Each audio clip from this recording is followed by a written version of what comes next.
Hey, my name's TC Burr. Welcome to Yet, a podcast created to encourage you to get your goal or idea out of your head and into reality.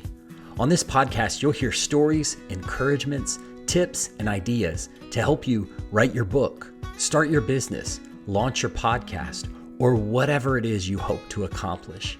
Because it's not that you haven't done it, it's just that you haven't done it yet. Hey listeners, it's TC. Welcome to Yet. This is a podcast for people who have goals. Fitness goals, writing goals, business goals, financial goals, goals of any shape or size. And it's intended to encourage people to get started and to keep going. The most common time for many of us to set and start even thinking about goals is at the beginning of a new year. And it makes sense, right? There's lots of cultural momentum with goal setting around that time. And for a lot of us, it just feels like a new opportunity, a new day, a new chance to reset, recalibrate, refocus on our lives. But as a people, we're not very good at New Year's resolutions. In fact, a 2007 study from the University of Bristol involving about 3,000 people showed that 88% of those who set New Year's resolutions actually failed, even though 52% of that study's participants felt confident at the outset. Well, right off the bat, I can tell you that the 35 or so percent of people who were not confident of their success were doomed from the very beginning. But what about the rest of them? 88% failure rate. That's not great. But it gets worse. The University of Scranton did similar research, and they suggest that only 8% of people achieve their New Year's goals, which means that 92% of New Year's resolutions fail. I was blown away when I heard that number. Now, I was under no false pretenses that most people accomplish their goals. I knew that most don't succeed with their New Year's resolutions, but 92% failure, that's crazy. Most people don't even make it out of January with their goals, and 23%, according to the Scranton study, don't even make it out of the first week. Strava, a fitness tracking company, documented over 800 million user-logged activities in 2019, and they found that most people throw in the towel and quit on their goals by the second Friday in January, which they titled Quitter's Day. So, why is it that so many people fail on their New Year's resolutions? Well, I think there's a couple reasons for it. Number one, I think we all have this innate understanding that we can improve our lives. Some of us are more physically fit than others, more financially successful than others, and we're better at certain categories and certain things than other people. But even those of us who are at the top of our game still recognize that we have room for improvement. And we want to improve. That's part of being a human. You want to be the best that you can be. And so we have this desire to be better. And I think we get caught up in some of that cultural momentum. We fill ourselves with this false optimism and false hope that this is going to be the year. You've probably seen people post things like new year, new me. This is the time that it's all going to happen for me. And year after year after year, it just doesn't. So I think we get caught up in the moment. We get filled with this false optimism. The other kind of phenomenon that happens for a lot of us is it's the end of the year. And so work slows down. We're out of school. We don't have as many commitments as we do during the normal parts of the year. And it kind of feels like this weird no man's land where you've got lots of free time, which is good and bad because you can come up with a lot of great ideas and a lot of lofty expectations for what the new year is going to look like. But then once the calendar strikes January 1st, real life starts to begin again. I saw a meme the other day on the internet. Someone said, "Oh no, everybody's starting to circle back now." And that's kind of what it is. Like the kids are back in school, you're back at work. Everyone's kind of following up on those loose ends that they had left over from the past year. And now the responsibilities and the time commitments start to add up and you realize, there's no way I can write for 8 hours a day or work on my business plan late into the night because I've got other things going on. It gets real. To borrow a line from the real world, things stop being polite and start being real. We realize we try to take on too much. And that's really the third reason I think why many of us fail at our goals is because our goals are too big, too much, too fast. So what do we do? Well, I have 3 thoughts, 3 ideas on how you might be able to find success with your goals. And they're pretty simple. They're helpful to me to organize them in this way. So I want to share them with you. Number 1, the first thing that you can use to help you accomplish your goal is this. Start small, think big. Now, I can't take credit for that quote. That's actually a Steve Jobs quote. He says, "Don't worry about too many things at once. Take a handful of simple things to begin with and then progress to more complex ones." So in order to accomplish any goal, it's going to take work, right? The best things in life you have to fight for and work for. And it's going to take some determination, some perseverance, and some willpower. I think a lot of people think about willpower like the way they think about blue eyes. You either are born with it or you're not. But that's not really what the research suggests. Roy Baumeister, who's a professor at Florida State University, says this. He says, just like a muscle, the amount of willpower you have at any given time rises and falls. And if you exercise it, it gets stronger.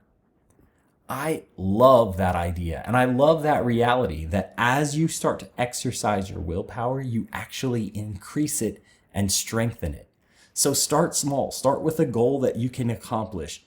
James Clear, the author of Atomic Habits, says that when you're determining the size or complexity of a new habit, ask yourself, what can I stick to even on my worst day? Because let's face it, not every day is going to be fun. It's not always going to be easy. There are going to be some days that are more challenging than others. Some days when the pace and the schedule of your life just puts more constraints on you and you've got less time or less energy to go after your goals. So what can you successfully accomplish on those days? I don't know what type of driver you are, but I'm the type of driver who, if I have an appointment, a place I need to be at a specific time, I tend to budget a little bit of extra time to get there because I don't know what traffic's going to be like on the way there. I don't know if there's going to be construction on my route to get to my destination, and I don't know how many red or green lights I'm going to hit along the way. So I budget in a little extra time so that even if I hit every red light and I have to get rerouted because of an accident or construction, I still have a reasonable chance of making it on time. Not everybody's like that though. Some people say, I'm going to leave at the time where if I hit every single green light and no one's in front of me driving slowly and there's no other issues, I will arrive right on time. But more often than not, those people find themselves late for their appointments. I think that's a similar concept to what James Clear is talking about when you're figuring out what types of habits you want to take on. And really, all of our goals are going to be shaped and informed and achieved by the habits that we create. But he says when you're thinking about your habits, ask yourself, what am I going to be able to stick to even on my worst day? So if you have a writing goal, maybe don't set out to write 15 pages a day. Maybe your goal should be 15 words so that you know you can hit it. And by the way, if you are a writer, you know this to be true. Some days you sit down in front of your computer or in front of your notebook and your pencil, and the words just flow. You are filled with inspiration and motivation and ideas that day, and it's just like you can't stop writing. Ride that wave on those days, because they're not all going to be days like that.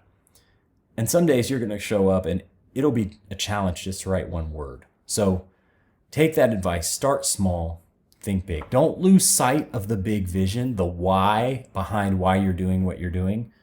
But note that in the day-to-day, it's going to be the little steps, the little habits that get repeated, that accumulate over time and lead to big success.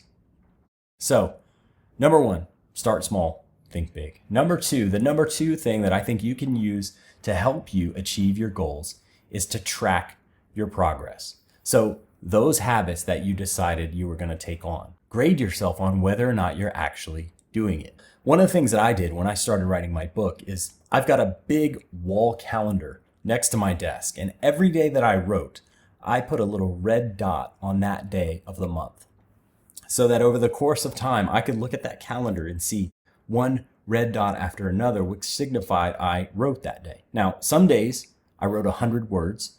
Some days I wrote 1,000 words, but either way, I gave myself credit for having written that day. And over time, this calendar got filled up with dots.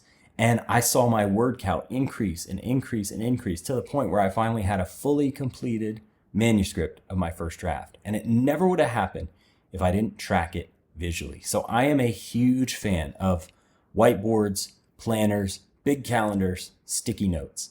I don't know what system works best for you, but visual tracking is so important because it reminds you and it underscores that you are accomplishing your goal and you are making progress. Especially if you're a creative person, sometimes it takes a long time to see the big result that you're looking for. That's true of business owners too. It can take a while to get where you ultimately want to go. But if you put in the work today and you track your progress, it can encourage you along the way. So number 1, start small, think big. Number 2, track your progress. Number 3, regularly evaluate your work. Now your calendar has days built in to help you do this. And you can choose to look back, say at the end of each month and say, I'm going to look at my calendar and see what type of progress I made over the past month. You can also do this at the end of the week if it makes sense for your goal. Depending on what it is you're working on, you might find some other cadence, but use what's already there. Use end of the month, end of the week. Those are just kind of natural rhythms that most of us already kind of work with anyway. So don't make it harder on yourself, but do check in on your progress. Look at your past month, your past week, your past day, and think, did I do the thing that I said I was going to do? And what did I like about it? What did I not like about it? The beautiful thing about this is at those different checkpoints, you have the ability to make changes. If you're not seeing the type of results that you want, and remember, give yourself some time, but if you're not seeing the type of results that you want, or things aren't as fun as you thought they might be, or they're not going the way you thought that they might, you have the freedom to make some changes. Now, I do want to encourage you to be careful here. Don't jump ship too early. Sometimes your goal is going to take some time to really come to fruition. So don't just start for a week and then realize, oh no, I hate this, I'm not going to do it anymore. That could just be fear talking. Give yourself a little bit of time. But if things aren't going the way that you expected or the way that you want them to, you have the ability to make some tweaks. You've tried it, now you can tweak it. And in rare cases, you can trash it. Be super careful with this one. Again, don't just give up if things get hard. But if you realize, you know what, this isn't really worth the investment to me anymore, I don't want to keep pursuing it, you do have that freedom. And don't view it as a failure. View it as lessons learned, a chance taken, and a personal growth for you. A quick recap on this episode: 3 things you can do to have more success with your goals. Number 1, start small and think big. Number 2, track your progress visually. And number 3, give yourself regular reviews and feel the freedom to make some tweaks along the way. Thank you to the so many people who have listened and rated and reviewed the shows. I really appreciate all the encouragement you've sent my way, and please keep it coming. If you have questions or guests you think I should bring on, I would love to connect. You can send me an email at yetpodcast@gmail.com. Follow me on Instagram, it's yetpodcast, and please rate and review the show on Apple and Spotify. It means so much, and it helps other people connect with these great stories, encouragements, tips, and ideas. I want to read to you a review that I got recently from Brittany R. She says, "Just press play. This is a good one. Awesome podcast with very good practical tips and encouragement to get going with your goals and ideas." Thank you so much, Brittany, and thanks to you for listening to this week's episode. Until next time, keep working on your goals, and I'll see you soon.